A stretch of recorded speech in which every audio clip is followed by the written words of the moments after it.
Have you ever stood up from a chair and felt like your legs just didn't want to cooperate? Or maybe you've noticed someone you love, your husband, your sister, your mother, move just a little slower, a little weaker, every time you see them. At first, it's small. They lean heavier on the banister. They ask for help with groceries. They skip that walk they used to enjoy. And you tell yourself, it's just age, right? That's normal. But what if I told you that it's not just age? What if I told you there's a hidden habit, a quiet, daily behavior, that's actually making things worse? Stealing strength. Weakening muscles. Causing pain that most people mistake for something else. See, there's a condition called sarcopenia, and it's not talked about enough. It creeps in slowly, often unnoticed, until suddenly, you can't open jars, you struggle to climb stairs, or you need help just getting out of bed. And here's the real kicker. There's one common habit that fuels it like gasoline on a fire. A habit so overlooked, most people do it every day without realizing the damage it's causing. But here's the good news, once you understand it, you can do something about it. You can reclaim your strength, or help someone you love hold on to theirs. So stay with me, because in this video, I'm going to reveal what that habit is. I'll walk you through why it's so dangerous, what it does to your muscles, and how to turn things around starting today. And I promise, by the end, you'll feel more informed, more empowered, and more hopeful than you do right now. Comment, "I'm here," if you're ready to protect your strength, or help a loved one stay strong and independent longer. And don't forget to subscribe to Elderly Wisdom Guide, where we bring you honest, empowering insights to help you or someone you care about age with strength, grace, and dignity. Let's dive in. Let's start with the habit that causes the most damage, and yet, it's the one people ignore the most. Inactivity. A sedentary lifestyle. Too much sitting, too little moving. Think of Mr. Thomas, he's 78. Used to walk his dog every single morning, rain or shine. It was part of his routine, his rhythm, his peace. But then one winter, he caught the flu. Nothing too serious at first, but it knocked the wind out of him. He decided to rest, stay indoors, take it easy. And weeks turned into months. The walks stopped. The stairs got harder. Getting up from the couch took longer. By the time spring came around, Mr. Thomas couldn't climb a single flight of stairs without stopping to catch his breath, and his dog? Now he was leading him. That right there is sarcopenia in real time. It's the gradual loss of muscle mass and strength that comes with age. Yes, but it accelerates when you stop moving. Muscles are like little engines. If you don't use them, they don't just pause, they start breaking down. The body begins to recycle muscle tissue it thinks you no longer need. And here's the tricky part, we've been told all our lives that rest is good, that taking it easy is part of growing older. But that advice, especially when taken too far, can do more harm than good. Because the truth is, rest without movement becomes decay. Inactivity feeds muscle loss. It invites stiffness. It weakens your balance. It opens the door to falls, fatigue, and loss of independence. Now, don't get me wrong, I'm not saying go out and run a marathon. You don't need a gym membership or fancy equipment. What you do need is movement. Gentle, regular, intentional movement. A short walk around the living room. 10 minutes of stretching while you watch the news. Lifting a can of soup a few times while you wait for the kettle to boil. It's not about pushing hard, it's about showing up every day, even in small ways. Consistency beats intensity, especially when you're protecting your muscles. And remember, the goal isn't to build bulging biceps. The goal is to hold on to what matters most, your independence, your balance, your ability to do the things you love without pain. But let me tell you, sitting too much is just the beginning. Because what we put into our bodies, can be just as dangerous as what we don't do with them. Let's talk about something most people overlook, something that seems so simple, it doesn't feel dangerous at all. Food. Or more specifically, what's missing from it. Take Ms. Evelyn, for example. 82 years old, sweet as they come. Every morning like clockwork, she made herself a cup of tea and a slice of toast with a little butter. Light breakfast, easy on the stomach. She'd always been slender, so when she started losing a few more pounds, no one worried. But soon, things started to change. She found it harder to lift her laundry basket. She couldn't carry her groceries without resting halfway to the car. She told her daughter, "I don't know why, I'm eating the same as always. I just feel weak all the time." And that's when they realized, she wasn't just losing weight. She was losing muscle. You see, as we age, our bodies become less efficient at using protein to repair and rebuild muscle. What used to be enough protein at 40 or 50 isn't enough anymore at 70 or 80. In fact, older adults need more protein to keep their muscles strong, not less. But here's the problem, many seniors avoid protein-rich foods. They say meat is too tough to chew. They lose their appetite. Or they think protein is for bodybuilders, not for them. That belief? It's quietly fueling sarcopenia. Because muscles don't just need movement, they need fuel. And protein is the building block your body uses to keep those muscles alive. Without it, even the lightest activity can start to feel heavy. But the good news? You don't need steak and eggs every day to get what your muscles need. There are simple, gentle ways to add protein into your routine: a boiled egg with your toast in the morning, a spoonful of Greek yogurt with fruit, a bowl of lentil soup at lunch, or even a protein smoothie blended with banana and milk, easy to sip, easy to digest. If chewing is hard, go soft. If appetite is low, go small. But go steady. A little protein in every meal can protect years of strength.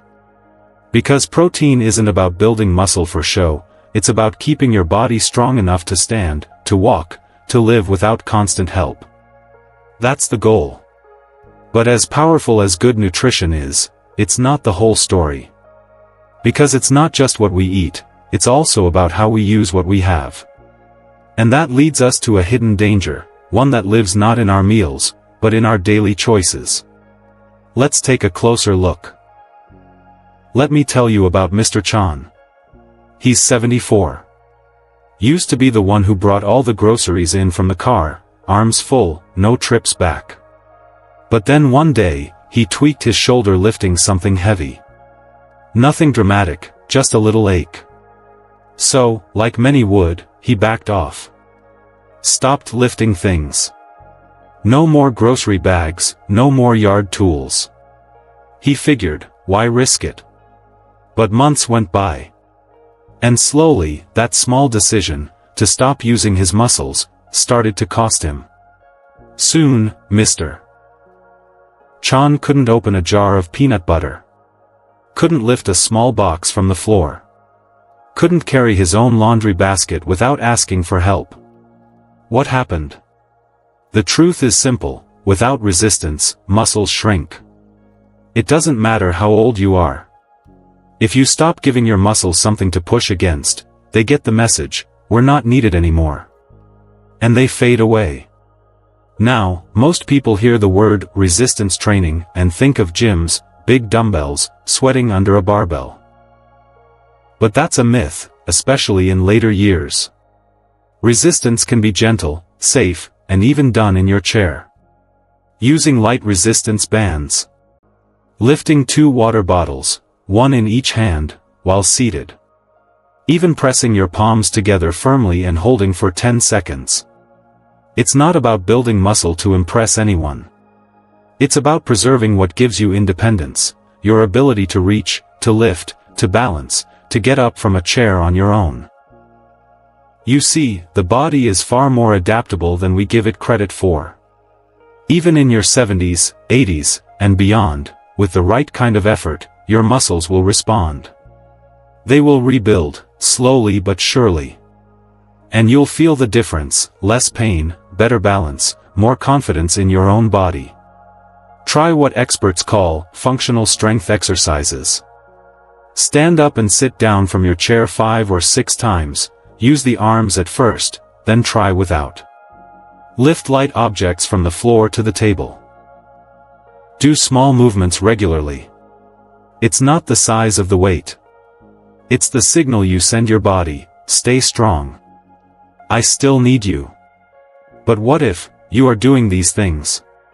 You walk, you eat well, you move regularly, and yet, you still feel muscle pain, or weakness that doesn't add up. Well, then it's time we look at something even more hidden, a silent culprit that slips into your daily routine without warning. Let's talk about something that affects more than just your waistline. Something that creeps in slowly, hides in your favorite snacks, and quietly fans the flames of pain and weakness inside your body. Let me tell you about Grandpa Leo. He was 81. A warm, funny man who loved his food. Every day, he had his usual plate: sausage for breakfast, white bread with butter at lunch, and a slice of cake or some cookies after dinner. He called it comfort food. But comfort started turning into discomfort. He began waking up stiff. His knees ached. His arms felt sore even after doing very little. He'd say, "It's just old age, I guess."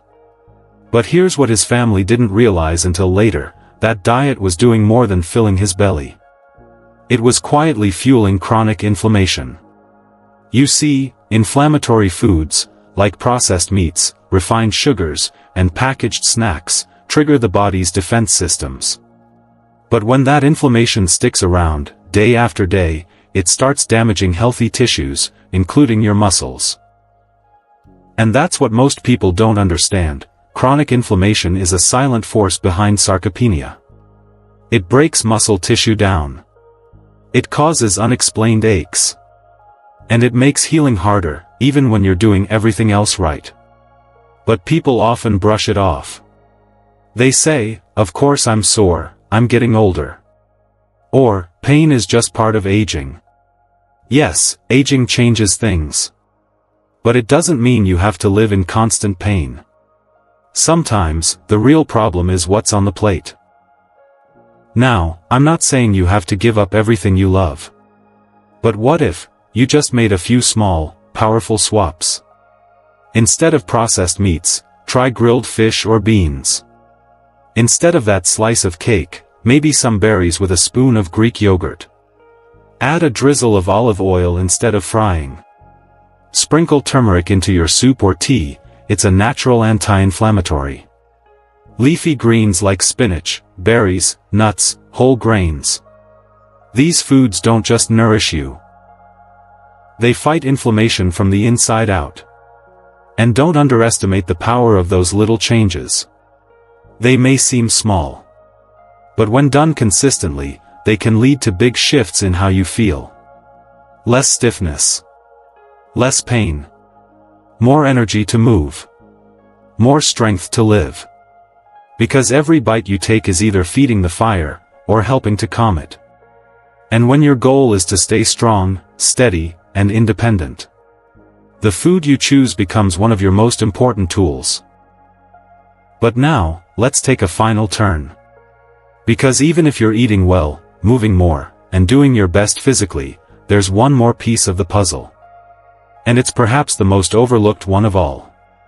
It's what goes on inside your mind. Let's talk about the powerful connection between what you think, and how your body responds. Let's talk about fear. Not the kind that jumps out at you in the dark.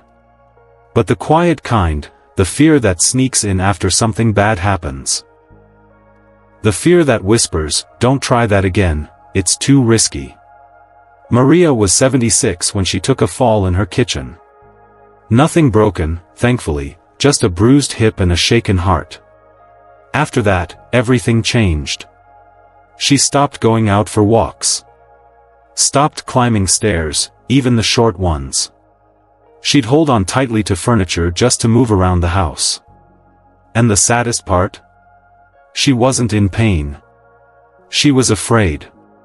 Afraid it would happen again. Afraid her body would fail her. So, she did what she thought was safest, she stopped moving. But here's what no one told her: fear of movement causes the very thing she was trying to avoid. You see, the body is like a garden. If you stop watering it, stop giving it sunlight and care, it doesn't just stay the same. It withers. Maria's muscles began to weaken. Her legs lost power.